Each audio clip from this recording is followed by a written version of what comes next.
Bonjour à tous, alors aujourd'hui le sujet est un peu particulier, il se prénomme À cause du bien. Il est particulier parce que généralement on entend plutôt l'inverse dans les sujets abordés sur internet ou dans des livres, et c'est vraiment une façon dont la psy-éso a d'aborder le sujet qui devient à part. Parce qu'en fait, la psy-éso en gros explique que c'est à cause de la lumière qu'il y a le mal. Et Serge va tout de suite nous en dire un peu plus. Et oui, c'est à cause de la lumière qu'il existe les ténèbres. Et c'est à cause du fait que quand la lumière rencontre un objet, de suite derrière l'objet, on voit l'absence de lumière. Parce que tout objet qui est face à la lumière fait opposition à la lumière. Autrement dit que là où il y a la place de l'objet, la lumière ne passe pas. Elle rencontre un corps, ce corps elle le contourne, elle le dessine, elle l'entoure, mais elle ne peut pas le traverser. Parce que par exemple, un être humain qui se tient devant le soleil, ben, il y a l'ombre derrière. Donc il ne faut pas dire que s'il n'y avait pas d'être humain, il n'y aurait pas d'ombre, mais il faut comprendre que s'il n'y avait pas de soleil qui se reflète sur l'être humain, il n'y aurait pas d'ombre derrière. De la même façon, pourquoi dans l'humanité, il y a ce qu'on appelle le mal, ou les ténèbres. Alors les ténèbres, c'est rien de superstitieux, les ténèbres c'est un mot pour symboliser l'ignorance. Bon. On parle du mal, on parle de la méchanceté, mais en fait ce qui règne sur Terre c'est l'ignorance. Et pourquoi il règne l'ignorance? Parce que justement il y a des gens qui sont très intelligents. De même, si c'est plus facile à faire comprendre à nos vidéos auditeurs, je dirais que pourquoi il y a la misère sur Terre? Mais parce qu'il y a des riches, c'est malheureux mais c'est comme ça, il y a des gens qui sont très très riches, il y a des gens qui sont inutilement riches, qui sont d'une manière éhontée riches. Et c'est parce qu'ils ont accumulé des richesses qu'il n'y en avait pas assez pour les autres. Et qu'ils ont fait en sorte qu'il n'y en ait pas assez pour les autres, qu'il n'y en avait pas justement assez pour les autres. Voilà. Donc là où il y a trop de riches, il y aura beaucoup de pauvres. D'accord? Là où il y a trop de lumière, il va y avoir des ténèbres. La nature essaye toujours de compenser, d'équilibrer. Parce que pour la nature, il n'y a pas le bien et le mal. Pour la nature, il y a deux opposés complémentaires. Il y a l'homme et la femme, il y a le jour et la nuit, il y a la gauche et la droite, le haut et le bas, le léger et le lourd, etc. Tout fonctionne par paire d'opposés dans notre univers systémique, c'est-à-dire dans le système solaire. Les lois du système solaire sont simples, tout est par couple d'opposés. Bon. De la même façon, c'est inutile de vouloir faire cesser le mal, parce que la seule façon de faire cesser le mal, c'est de faire cesser le bien. Parce que le mal n'existe qu'à cause du bien, et le bien n'existe qu'à cause du mal. Donc on va dire que la personne qui arriverait à trouver une méthode pour détruire le mal, tout ce qu'elle arriverait à faire, c'est à détruire aussi le bien. Elle ne pourrait pas détruire l'un sans l'autre, ou l'autre sans l'un. Les deux sont liés.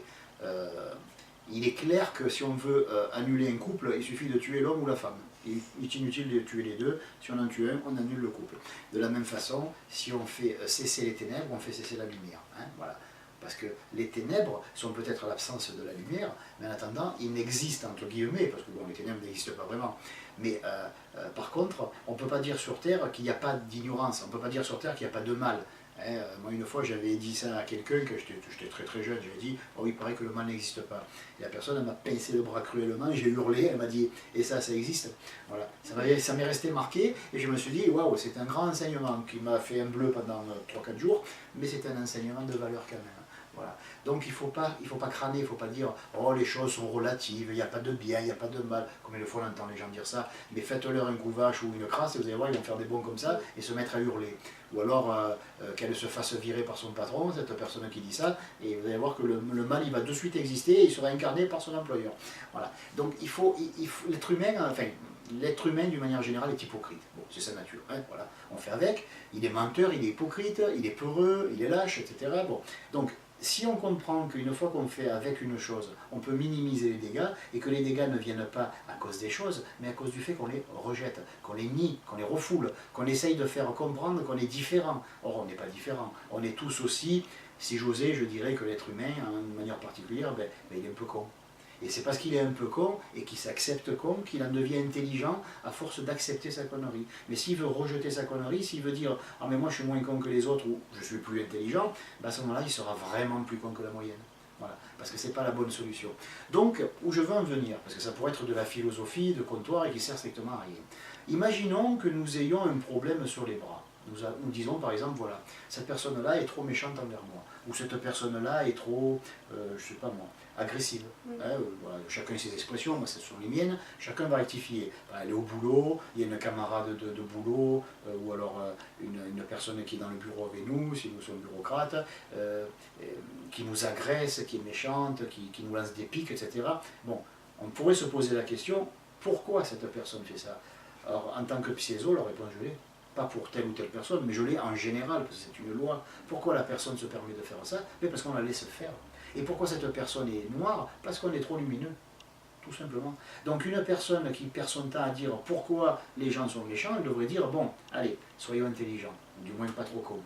Pourquoi cette personne me fait du mal? Parce que je me laisse faire, ou parce que j'ai une gueule qui ressemble à quelqu'un qui se laisse faire. Donc c'est ma faute. Si cette personne me fait du tort, c'est ma faute. Je m'en prends qu'à moi. Alors au lieu de me demander pourquoi elle est comme ça, c'est une question stupide parce que je n'aurai jamais la réponse, je ne serai pas dans sa tête, et même si elle me le dit, pourquoi, je ne serai pas sûr que c'est vrai. Par contre, il y a une chose qui est certaine, c'est que moi je suis là, que j'ai un caractère qui a appelé ce genre de comportement. Donc la personne qui veut à tout prix être une mystique dans les temps modernes, comme on avait dit une fois, ben, c'est une personne qui est en danger de mort. Parce que si on veut vraiment être un grand mystique, un grand spiritualiste, dégouliné d'amour, de compassion et de je te pardonne avant même que tu me fasses du mal, moi quelqu'un me dit ça, j'y mets une baffe, et je dis ben, tiens, je t'en colle une avant d'en avoir envie, pour de vrai. Voilà. Donc voilà, il faut comprendre que les gens ne sont pas intelligents, ben, par nature ils ne sont pas intelligents. Donc traiter les gens bêtes d'une manière intelligente, c'est très bête, si j'ose dire. Voilà. Donc quand on a affaire à quelqu'un qui essaye de nous nuire, ou qui nous lance des piques, c'est parce qu'on ne se défend pas, et que la personne a vu qu'on est tellement bête qu'on ne va pas se défendre, et si elle apprend qu'on est mystique, ou qu'on est spiritualiste, ou je ne sais quelle autre expression, ben elle va surtout se dire, ben voilà un con qui va se laisser faire, qui est peut-être lâche, qui a déguisé sa lâcheté, sa peur de vivre, et d'assumer sa vie sous des expressions du genre spiritualiste ou autre, soit la plupart du temps c'est ça d'ailleurs. Donc voilà une personne qui est lâche, qui se laisse faire, qui ne veut pas se défendre, qui ne veut pas s'assumer, qui veut passer pour un être exceptionnel, eh bien amusons-nous avec cette personne. Et il serait étonnant de se demander d'où vient ce genre de comportement. Peut-être que la personne qui nous fait soi-disant du mal nous fait beaucoup de bien, et peut-être que ce sont les êtres de l'invisible, et qui eux sont vraiment lumineux, qui l'ont poussé à faire ça, justement pour donner une leçon. Parce que quand on est sur Terre, dans un corps, quand on se prétend être un être humain comme les autres, comme disent certains, avec une manière de le dire qui sous-entend qu'ils ne le sont pas, justement. Alors on doit avoir un comportement qui est typiquement humain. Et un être humain, quand on le pince, il dit aïe.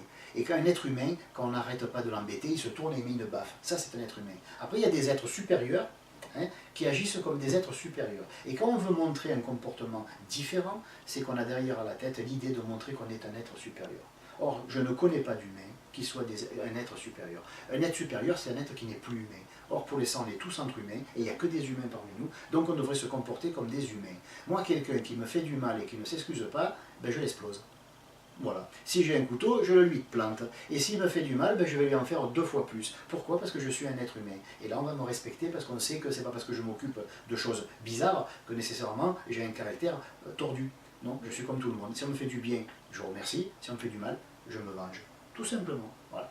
Donc il faut comprendre que là ça devient beaucoup plus pratique, et là on commence à comprendre pourquoi je dis que c'est à cause de la lumière qu'il y a les ténèbres, que c'est à cause du bien qu'il y a le mal. C'est parce que les gens veulent vivre au-dessus de leurs moyens et péter plus haut que leur cul, comme on dit en mysticisme. Voilà. Donc si les gens arrêtaient de vouloir se la jouer, se la raconter, et de vouloir montrer avec ostentation qu'ils sont des êtres d'une bonté, d'une ceci, d'une cela, oui c'est bien qu'il y ait des gens par exemple comme, comment ça s'appelle, Ama. Donc voilà. Mais des gens comme Ama, il y en a combien sur Terre? Il faut arrêter. Voilà. Donc elle est venue, c'est sa mission, elle est là pour ça, elle est Ama, il n'y en a qu'une, et elle est là. La place est prise. C'est pas la peine d'essayer de la copier, de la singer. Vous ne pourrez pas aimer tout le monde. On ne peut pas aimer tout le monde. Moi j'aime les gens qui m'aiment. Et je n'aime pas les gens qui ne m'aiment pas.